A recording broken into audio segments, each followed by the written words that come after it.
Sondre Langas and Owen Beck are set to return for Derby County after the international break. But how is this going to change Derby County's current setup, and how could it make them better heading into the next period of fixtures?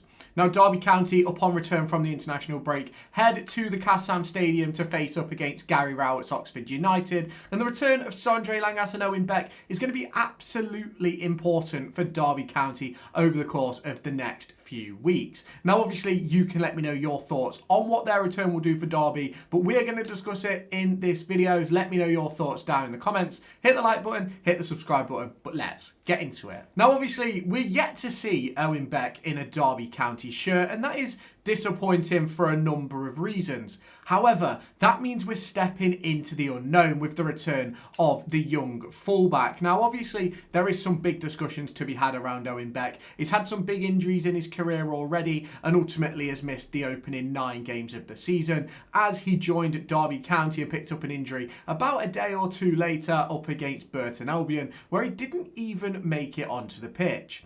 Now, what is Owen Beck going to add to this squad? Now, I'm not going to turn around to you and say that he's ultimately the best fullback in the division, but is he better than Callum Elder? Can he offer a bit more than Craig Forsyth? I think you all know the answer to that question. Now, for me, Owen Beck is going to add not just a little bit of defensive solidity, but also more of an attacking sense from our fullback position, and I think that is what Derby County need. If you look at the numbers amongst Derby County, you'll see that we've not really created a great deal of chances and we're not really having many shots on target. Now, the introduction of someone like Owen Beck to take over from Callum Elder and even Craig Forsyth opens up the door for a bit more attacking flair down that left-hand side and ultimately more chances to be created.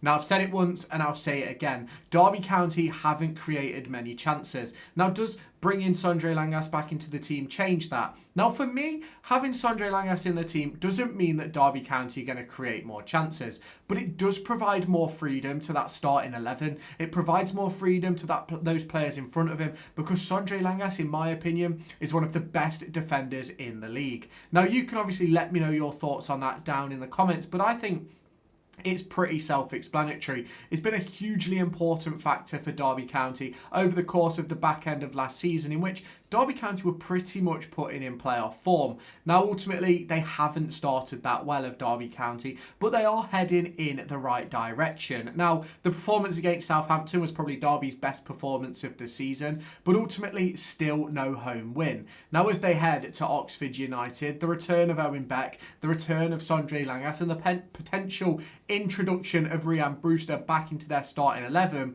is going to be absolutely massive for the Rams. Now, obviously, for Derby, it is going to be huge that they do get these wins on the board as quickly as possible, because I believe right now they're a couple of points outside the drop zone, but they are only 2 or 3 wins away from being in that playoff race and in that automatic promotion race, which realistically at this point of the season, you can't really judge it, because I think at this point last season, Derby County were 7th in the league, I think, at one point. And then it was obviously from this point onwards, Derby County sort of fell to the wayside. So we're ultimately in a position where we can go the opposite direction this year and we can go on a proper run of form. Now, obviously, that is going to come with John Eustace being able to find a way to get this squad scoring goals and creating chances, because don't get me wrong, Derby County haven't been low scorers this season, but ultimately they've not been high scorers either.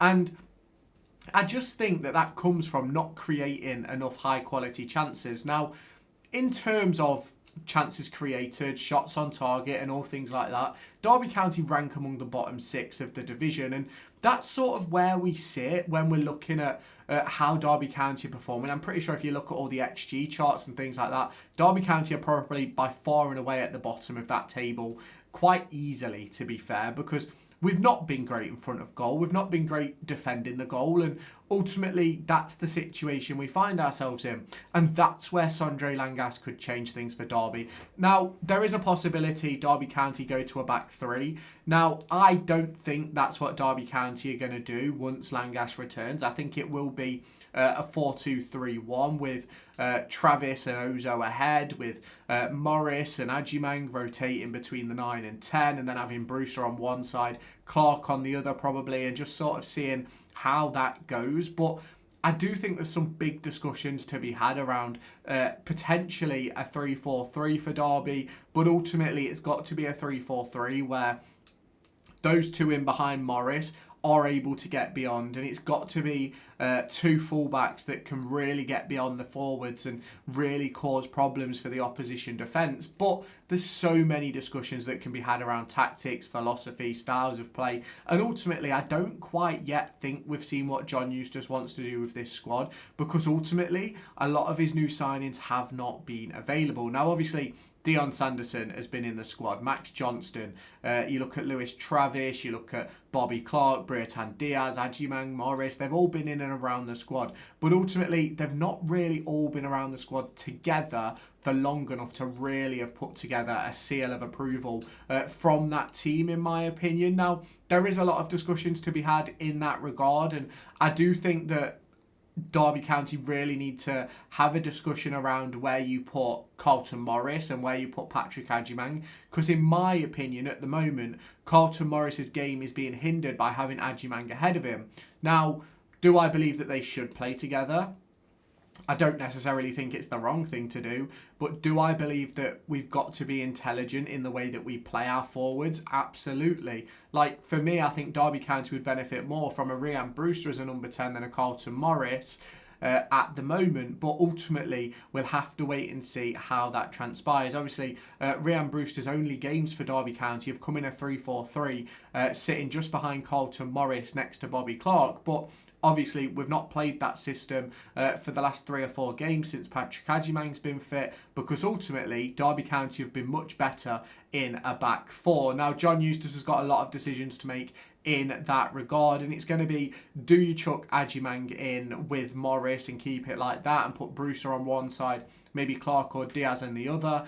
Do you go with one of the two and have Brewster in behind as the number 10? There's so many different options that Derby County can take up. And ultimately, until we get those decisions right, it's going to be a very, very interesting predicament. And I do think John Eustace will get it right. I've never been a part of the Eustace out camp as much as many people want you to believe that I am. But it's one of those for me where this is a results business, and ultimately the results have not been good enough for Derby County. Now, could they get better overnight? Absolutely. We could come out the traps of this international break, go and beat Oxford 3-0. I've got no idea who we've got after that. Go and win 2 or 3 games in a row. And ultimately, this whole conversation about what Derby County need to do and where they're going to go from here completely changes, because then all of a sudden you're looking up, you're not looking down. But right now, I'm not sure if I'm the only one, but I think I am one who is looking downwards at the league table. And that's obviously not where you want to be as a football fan. Now, obviously, you can let me know your thoughts down in the comments. If you have not done so already, make sure you hit that like button, hit that subscribe button, and go and check out all my other channels down in the description. Check out NordVPN, Kitbag, and Loaded, and I'll catch you in the next one. Bye-bye, guys.